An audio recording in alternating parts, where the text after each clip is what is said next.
Hello, welcome to JIBRIN ANGLE on OWELEKETV. My name is JIBRIN, and this is my angle. Today we shall be talking about Nigeria as regard to River State and Peter Obi as well. But before then, let's watch this video. Thereafter, I will come back to make a comment regarding that.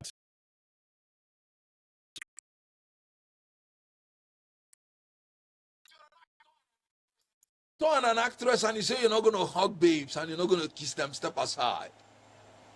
Because that's what the job is. Don't come and say you're a born-again Christian. That's what the job entails. If you're a politician and you can't stand for your people that voted for you, and because you don't want to die, step aside. Because that's what the job entails.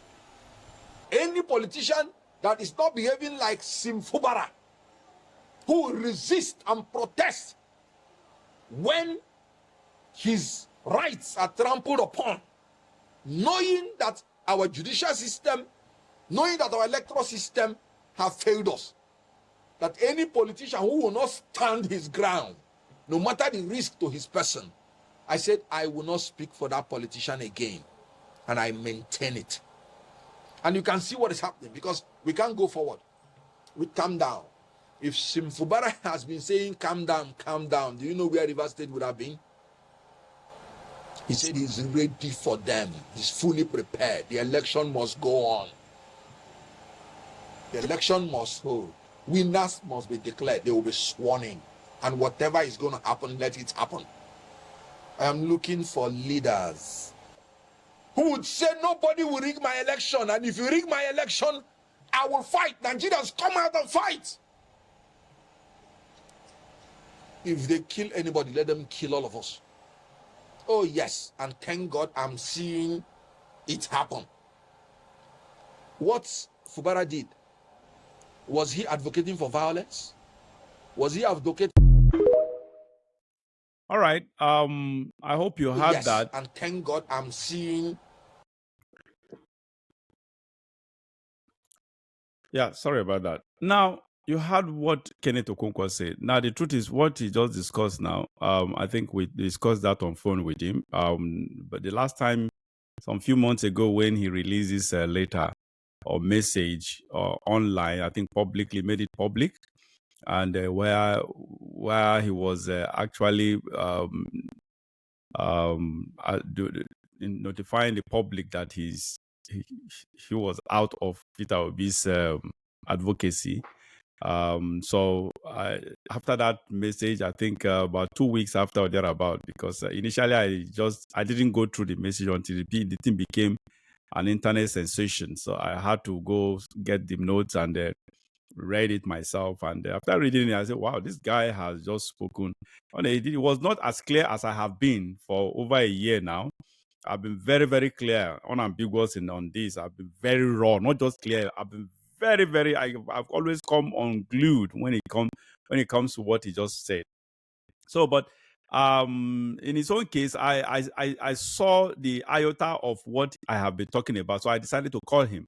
I called him, and they actually wanted him to talk for us to talk about this on this show. But he declined because probably, I don't know, probably he said that according to him, that he's had too many interviews on this topic, not this topic anyway, that he cannot do that again or whatever. So, and I decided to respect that. But we went ahead, we discussed on we spoke about this for over an hour on phone, off record, where he actually he just said what clearly, it was very clear with what his thought about that, very different, slightly not on his message. It was not that vivid, but this time when we are speaking on phone, it was very clear with what he meant by that message, and it was obvious that the both of us seem to have the same, our thoughts perfectly aligns. So, and that is just what happened. So, and again, back to what he just said. What he said is just the truth. if you are an actor or actress, you are in the movie industry as an actor or actress, and you think you have a moral principle, or you're a born again Christian, therefore you cannot you don't do some kind of some kissing and here and there, hugging and whatever you do, whatever, all those romantic scenes. Then what are you doing there? You don't have to be an actor. Go to some other profession. Take to some other profession. Leave it. You are you are, if you don't like seeing blood, if you get dizzy, while especially someone like me, when accident happens, and it happens, and especially auto accident, and human beings are involved there, I don't go close to that because I get dizzy. I can't even stand blood. I just get dizzy when I see blood. So I avoid that. So, but if you are somebody like me, what are you doing as a doctor or a nurse? You don't have business in that theater, in that hospital. So you get out of there. That is what Kenneth Okonkwo is talking about. Peter Obi, you are a politician. You are supposed to be a revolutionist, because in the history of Nigeria, no politician has ever garnered an organic followership as Peter Obi. That Peter Obi's 2023 election, Peter Obi's followership during the 2023 election was the one and only organic followership. Every other followership has in the history of Nigeria as a nation has always been by inducement, financial inducement to the public. That is just it. Peter Obi's followership was organic. He wasn't giving people money. Everybody, he's a frugal person. So his followership was organic and massive. He garnered followership, support from the east and west and south and north. Talking about the north, no certain politician ever, okay, apart from Moshood Abiola, apart from Moshood Abiola, no other certain politician. Okay, let's put west. No southerner or east and west, easterner or southerner ever garnered such level of support from the north. Peter Obi won the heart of the north. Okay, it cannot be compared to that of Atiku as a northerner. There's no doubt about that. But what I'm saying is that in comparison to other presidential candidates from the east, other past presidential candidates from the east and from the south, nobody, and in the entire south, apart from Abiola, nobody, Peter Obi got apart from Abiola, Peter Obi received the highest level of supporter followership from the north, including the northern Muslims. And that is just the reality. Obviously, Tinubu didn't get genuine support from the north as Peter Obi. And how did he do that? It was organically generated. People saw him as the revolutionarist, as the revolutionalist we have always craved. And that is just it. And everything was done without any inducement. But what happened? Peter Obi blew it off. He blew it up. And that is what Kenneth Okonkwo is saying there, which I believe, this is what I've been saying it long, immediately after the election, that when Peter Obi made that announcement, I went down and rejected the result, and the next thing, he just he decided to depend on the judiciary to give him back his mandate. That was when I started criticizing Peter Obi. I was a supporter, a very strong supporter, because I saw him as the revolutionary, the head of the revolution. But he failed. You have to fight. The powers that be cannot relinquish power. We have to take it from them. Otherwise, these people have been ruling us for ages. Since the inception of this country, they have entrenched their interest. They have entrenched their corruption. They have entrenched everything that has to do with them. The entire country now revolves around them. So how do you expect they are used to Nigeria being in their hands, on their palms. How do you expect that you expect them to let go willingly? Of course, they will not. The powers that be don't let power go. You have to. Powers are taken. They are not given. They are not handed to. You have to take it. Someone should tell, excuse me, someone should tell Peter Obi, let them use horsewhip to wake him up, not tapping him. Use horsewhip to wake Peter Obi up and inform him that you cannot take power by being a pastor, preaching for peace and preaching for dependence and trust in the system. You can't take power like that way. When you are in Rome, you have to behave like a Roman. And Tinubu understood that, and that was why he snatched and ran away with our mandate. He used everything at his disposal, all the force at his disposal to steal our mandate, to bulldoze himself to where he is today. He does not belong there. He's a criminal. But he is there leading us because people like Peter Obi failed woefully to do the needful. Look at Fubara. I hail him. Fubara, I used to think Fubara is a weak type. But lately, I've come to realize that guy is not weak. He might look gentle or quiet, but he may be strong and courageous. That's exactly what he has exhibited. And definitely, Fubara will win this battle in Rivers State. You know why? Because the people are on his side. Overwhelming majority of the people of Rivers State are on his side, including the power brokers in Rivers State. They are on his side, and the entire masses. Whoever, when the overwhelming majority of the people are on your side, I bet you are bound to succeed. That is what Peter Obi blew off. And that's just it. Unfortunately, Peter Obi had much greater support from the four corners of Nigeria, from the 6 geopolitical zones. He received that overwhelming support. And the best was that this support was organic. This man blew it up. He blew it up. For God's sake. And people will say, what did you expect Peter Obi to do? You want people to die? You want that if you had done it, what are the people who died in the past in such a similar cause? What happened? Where are they today? And who is thinking about them? Who is talking about them now? No one is talking about them. Hey, can you stop that? You should understand that revolution or nothing good comes easy. And there is no business, no success comes without failure. That is one thing you should understand, that no success comes without failure. Every businessman started something. Every successful businessman started at a point and had failures.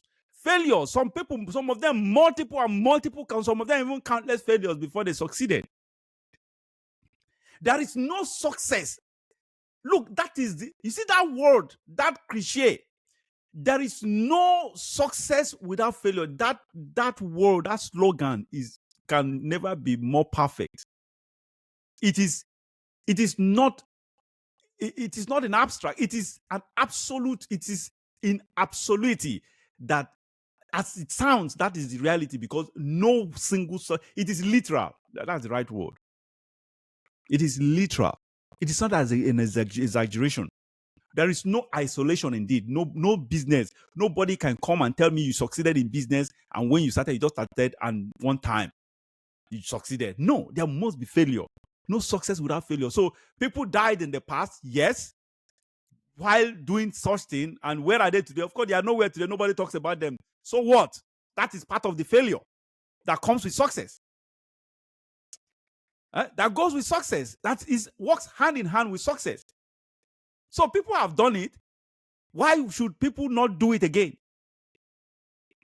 It's just like that businessman who failed this one, and something tells him, let me try the second time. Another thing, and he fails again. And another thing tells him, same thing tells him, let me try this third time. And he keeps trying and trying and trying, just like Abraham Lincoln tried and tried and tried and tried, and eventually succeeded in being the US president. That's exactly what we are supposed to be doing. If people are dying, let them keep dying until we succeed. And that is it. So Peter Obi, if he had called, let him, yeah, of course. What we expected was, like Kenneth Okonkwo said, noted, everybody watched it.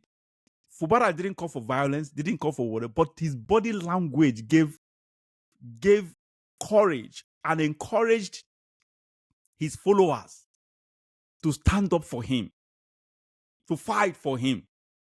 Yes, violence. Probably some people have got injured, or someone has been killed. I don't know, but because on the report, violence took place. But so what? You want to take power on the platter of freedom and peace? On the platter of not freedom, rather, on the platter of peace? You cannot get it that way. You have to snatch it.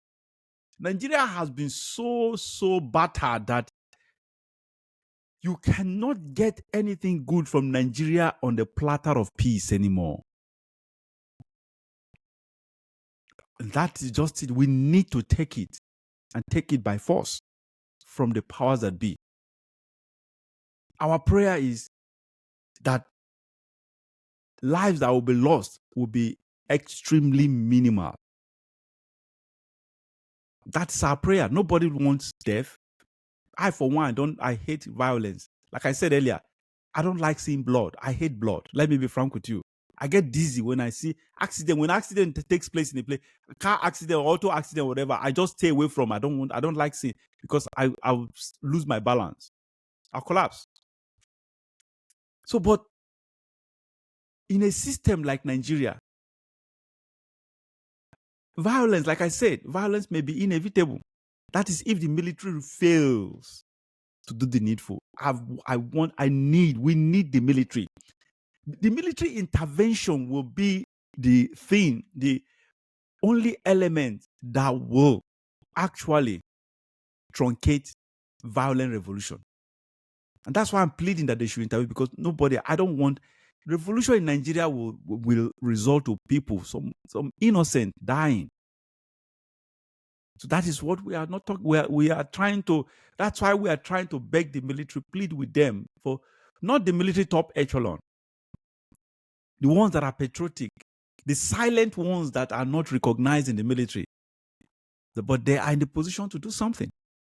The ones that are purposeful, who are not after mundane things of life or ostentatious life.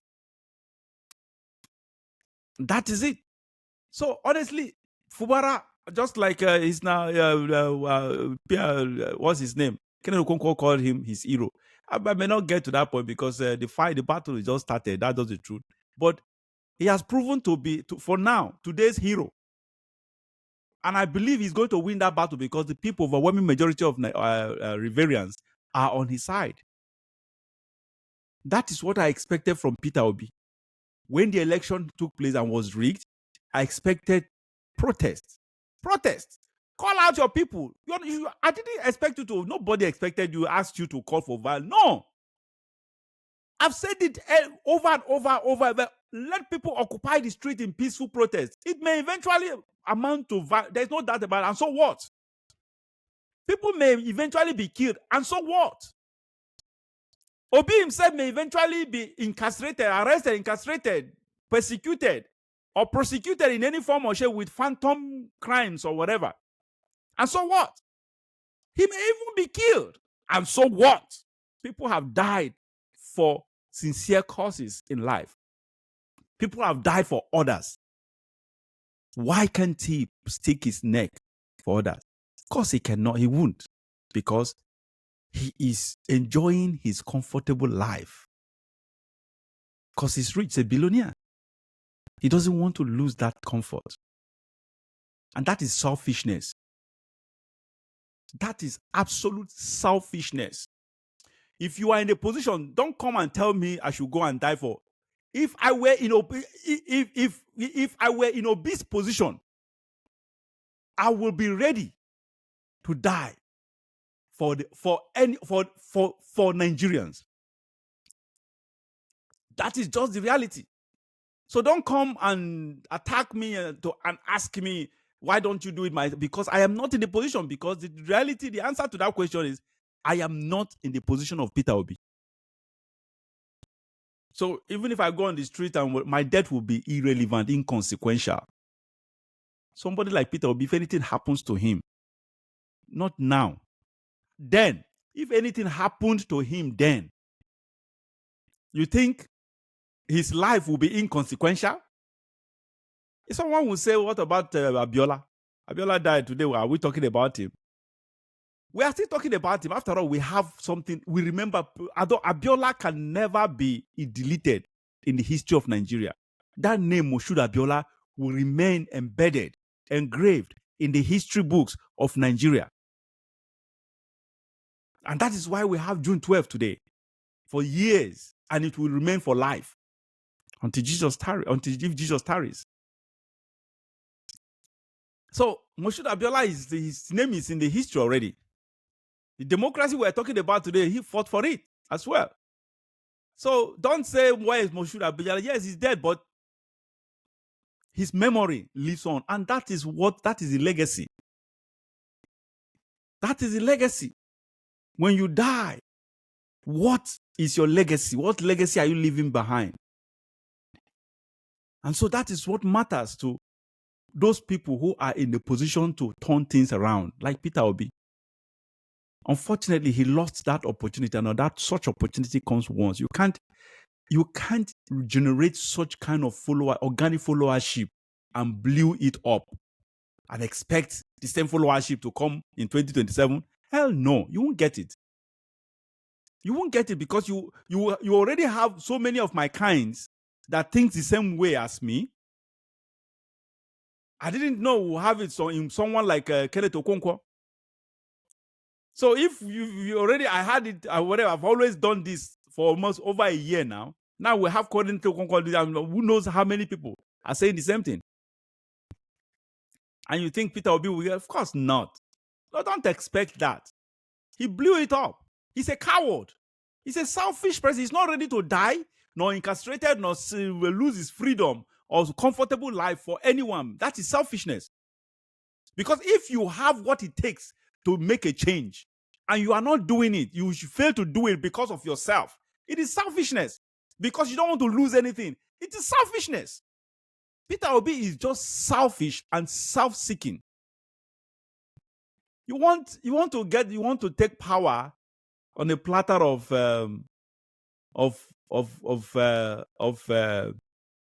comfort. You can't get that. Go and find out. Read history. You don't get things like this on a platter of comfort. You have to work for it. Working for it and working hard does not mean, it is not about you traveling to states and continue to go on visiting every Tom, Dick, and Harry events that that are not consequential. Visit everyone and visit every event and visit and talk about every both things that are important and those things that are not important or whatever, just to keep yourself in the news. That is not working hard. Working hard is sacrifice. Making sacrifice, depriving yourself of comfort, depriving yourself of essentials, your essential needs, depriving yourself of things that are necessary for you to lead a convenient life. That is what is called working hard. Taking the risk, sticking your neck for the people. Being incarcerated, being persecuted or prosecuted for over phantom crimes. That is what hard work is all about. And so that is it. That is so sad. It is very, very sad.